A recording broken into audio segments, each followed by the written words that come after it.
Ito si Mizaki, na legit.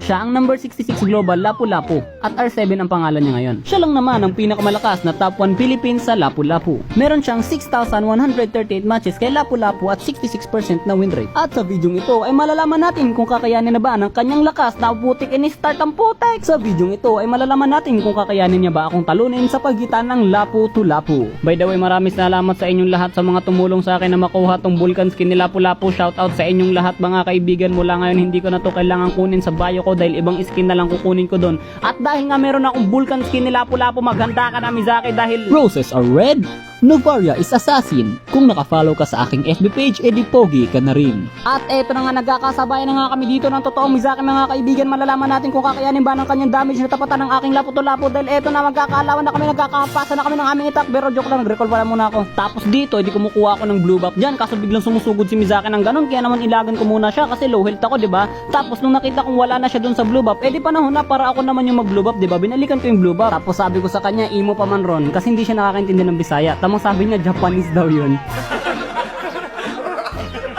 Tapos sabi niya, ang ibig sabihin daw nun ay hindi naliligo si Legna.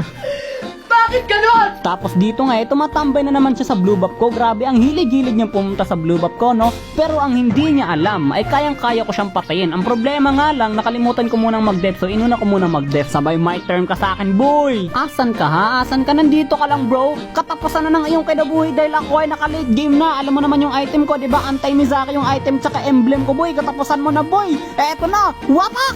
Wapak! A nice one! Mount Everest and just show me. Tapos magsasabay na kami dito. Syempre may item na, hindi na to makakaisa sa akin, bro. Nabuo ko na yung aking anti-Mizaki item. Kaya naman kahit magsabayan pa kami dito, kahit sobrang sakit niya, hindi niya ako mapapatay kasi makikita niyo gagawin ko dito. Flicker, second, ulti sabay flicker. Oy, what a nice combo by tripping! Kaso bigla na lang ako nagising sa katotohanan na hindi pala yun ang nangyayari kasi nananaginip lang ako. Baka gusto nito magpatawa. Tawa ka tayo.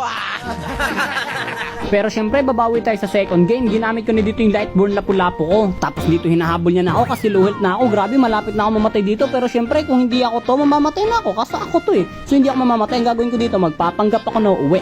Ngayon iniisip niya na nagre-recall ako. Pupunta siya dun sa likod, oh. Akala niya nandun ako without knowing na nandito ako. Surprise attack! Wapak! Bam! Wapak! Sabay, bagang! Wala na bro, hindi ko na to pa i-scorein bro. May kita niyo dito yung laban namin, di ba? Magsasabay na kami. Grabe yung mga damubans namin dyan. Nagkamali pa ako ng hampas sa passive ko, pero ayos lang yan. Magmumukha lang ako dito mamamatay, pero mukha lang yun kasi akala niyo mapapatay ko pa yan. Ano ha? Akala yata ni Mizaki, makaka-score pa siya sa akin. Well, too bad bro. Ako na ang pinakamalakas maglapu-lapu ngayon kahit magsabay-sabaw pa tayo dito maglaban. Tamo, wapak! Bam! Bang! Bagang! Sabay kill, o diba basic? Ala to guys, wala na to. Talo na to sa akin si Mizaki. Ako na ang panalo, men. Tingnan nyo naman, papalaga na naman ulit kami dito. Kakantan ko lang to eh. Don't go wasting your emotion.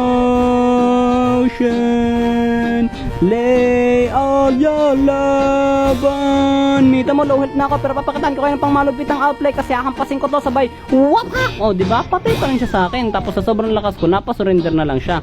At ang nagwagi ay syempre ako. Pero sa score lang ako nanalo. Pero kung tutusin, mas panalo talaga si Mizaki. Ibibigay ko na lang kay Mizaki yung panalo dito, no?